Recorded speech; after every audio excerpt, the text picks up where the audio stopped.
आज हम गणित के सिंपल सवाल पर जाएंगे। चर एवं अचर राशियां, वेरिएबल एंड कांस्टेंट क्वांटिटीज, बीज गणित।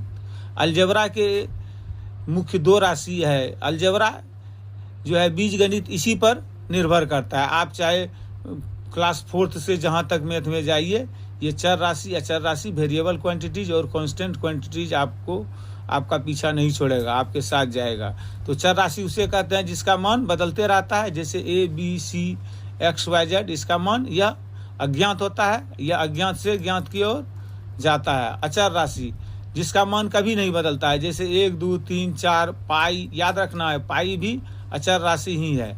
अब यह पद, अब जाएंगे हम पद पर, टर्म्स। इसमें बड़ा कंट्रावर्सी हो जाती है, बच्चों को समझने में बड़ा समय लग जाता है कि समान पद, लाइक टर्म, वैसे पद जिसमें चर राशियां समान पद हो तो उसे समान पद कहा जाता है। जैसे इसमें आप देखिए ध्यान से कि 2x² y है, 2/3x² y है, 7x² y है। तो इस सभी में समान क्या है? x²।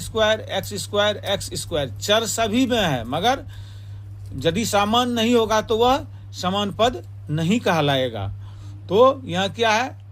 x², इसीलिए ये एक समान पद है, तो लाइक टर्म्स कहलाएगा। कम से कम एक पद सभी में समान हो, कम से कम एक चर जो है सभी में समान हो। और असमान पद, अनलाइक टर्म्स, वैसे सभी पद जिनमें चर राशियां समान न हो बल्कि अलग अलग हो, उसे असमान पद कहते हैं। जैसे इसमें 5xy है, 3/2x² y है, 2/3xy² है। xy तो सभी में है, लेकिन इसमें x है, इसमें x² है, इसमें x है, तो तीनों में समान नहीं है। इसमें y है, इसमें y है, इसमें y² है, वह भी समान नहीं है, इसीलिए इसे असमान पद कहते हैं।